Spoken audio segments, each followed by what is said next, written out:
You had to raise your hand for real in real life. I did. Didn't seem to work out for me very well. So what would you say you guys did well today during the scrimmage, and then maybe some things that you want to improve on, heading into this upcoming week? I think those backs ran hard. I think they did a good job of creating, yards after contact. And when they got the ball, they did some special things.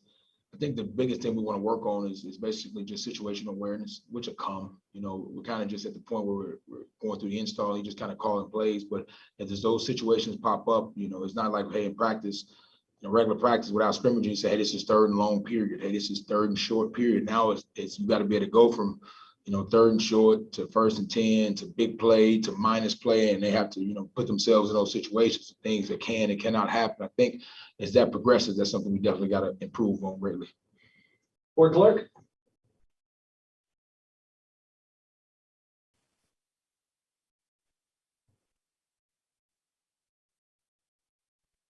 Corey, we can't hear you.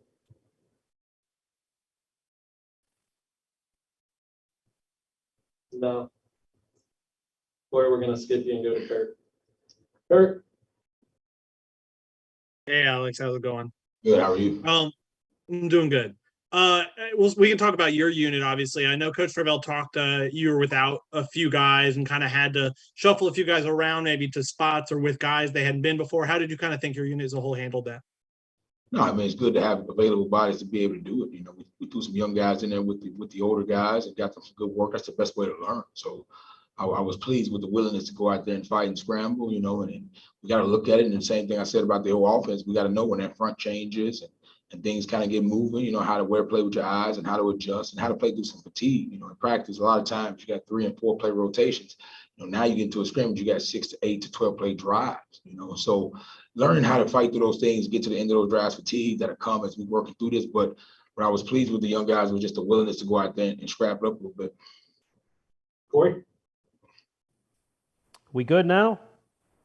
Sweet. Hey, I was going to ask you too about the young guys, Alex. Mike said that they had to play. Some of them got pushed up into roles. Maybe they weren't. Maybe they were with guys they hadn't blocked with before. And I guess when you're looking at it, how do you balance knowing that they have a lot of work to do because they're young and they're going up against really good players, and also not wanting to use that as an excuse and want them to push forward and make plays? Well, it's never an excuse. Once you're out there, we're believing that the standard is the same once you touch the field, and the unit sends those guys out there. So the standard doesn't change when they're out there. Now, we come back and we grade the film because that's the best way you learn is you work. Nobody's learning how to play this game in the sideline watching with a notepad. You got to go out there and you got to play the game. You got to be in those situations, and you got to get your real life speed. Like the reality of it is that today was their measuring stick. So I get to see how they really are. We're still learning each other. Some of them just got here. So today, that was their measuring stick. We'll grade it, get it to them, and then I get to watch them improve. And the guys that show the improvement from today to the next scrimmage, those are the real ones, is what I told them. So those are the ones that show that they're ready to go out there and compete. So I thought today was a great measuring stick, and I can't wait to see who puts in the work to improve from the beginning of the measuring stick or get to the end. Matt. Alex, quarterback play. We know Jordan obviously has stepped up, but what did you see from some of the other guys, Tate and maybe AJ specifically? I liked about, of course, Jordan. I thought he had a really solid day. He created some plays, got the ball downfield a little bit, kept the offense moving to change. I thought Tate is really, I think he's really good with his decision making. I think his decision makers have been on point. I think he's seeing the field a lot clearly, and he's been improving though. And AJ, I thought had some stress early. Had to come through some adversity, but then when he responded, you got to see that smile that AJ loves to show. So once that smile came and he kind of settled in and had a little fun and he kind of relaxed, he started making some plays. So he had a big play down there with Deuce. That was a fantastic throw. So I think all those guys collectively are showing a lot of improvement, and we're throwing a lot on them. We're not limited to this thing. We're throwing a lot on them. We got a lot of things in, a lot of checks and answers and things like that. So we're not holding back. So it's been challenging, but I like the progress that they're making. Brendan? 2 players who Coach Norvell brought up earlier. You mentioned one of them just now was Deuce Spann, making some plays today, guys. What did you see from him today, and what have you seen from him this entire preseason? And the other player I wanted to ask you about was Rodney Hill, a young guy who seems like he's definitely had his moments so far. Yeah, Deuce got to shine a little bit today to showcase his talent, which we knew what he had. So I think as he grows confident and comfortable, we'll get to see him keep progressing. Rodney, another one. We just throwing him out there. Let him get those reps and let him go against. He's going against some older competition too. He was in there a couple of times with the older group. So just letting them guys get a feel and see what it's like and keep progressing and giving them more film to coach off and giving them more situations. And just I think that's been the blessing of camp is that we're getting those guys in those situations, and it's not just say you got to rep all these other guys. These guys are just watching and holding bags. Oh man, we got some young guys getting some good work.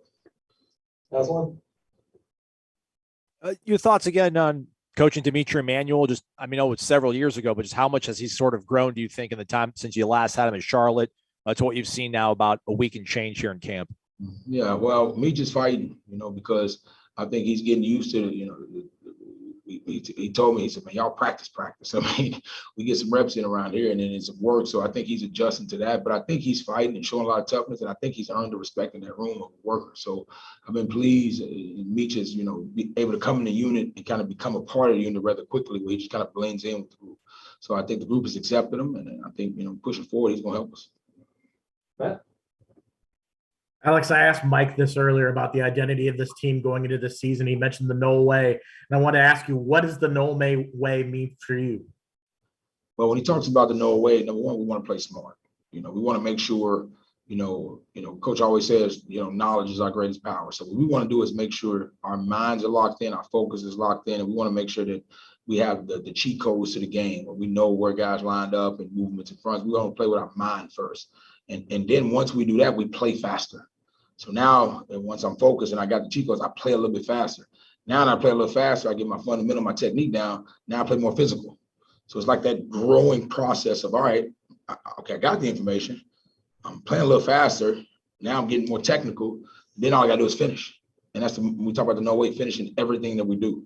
So that's kind of that step process of how to become a great player and play in the no way. So, we're seeing that right in front of our eyes kind of developing. It's been fun. I'm pretty sure you see every coach that comes up here, we're having a good time with these guys and it's working. That's one. I know it all kind of blends together, everything with run game helping the pass game helping the run game. But what have you seen from the receivers and Jordan and Tate in this pass game? And is it going to kind of open things up for the run game, you think, this coming season for you guys? Well, yeah, I mean, it's all, when you're in fall camp, it's not really more of like a, hey, it's more like installing, putting guys in position to make plays and just calling plays like you're scheming the defense. So it's just more like we're just really still installing and still getting that things down and putting guys in position to kind of showcase their talent. But I do think we have guys that can make plays. So if we got guys that make plays, that's what opens up everything. So, making sure we got guys in the right spot, making sure we're showcasing what they can do. That's still the ongoing process. And that's what opens things up. It's making sure we got the right guys on the field who's making the plays and being productive. Anything else for Coach? Okay, we're all set. Thank you. No doubt.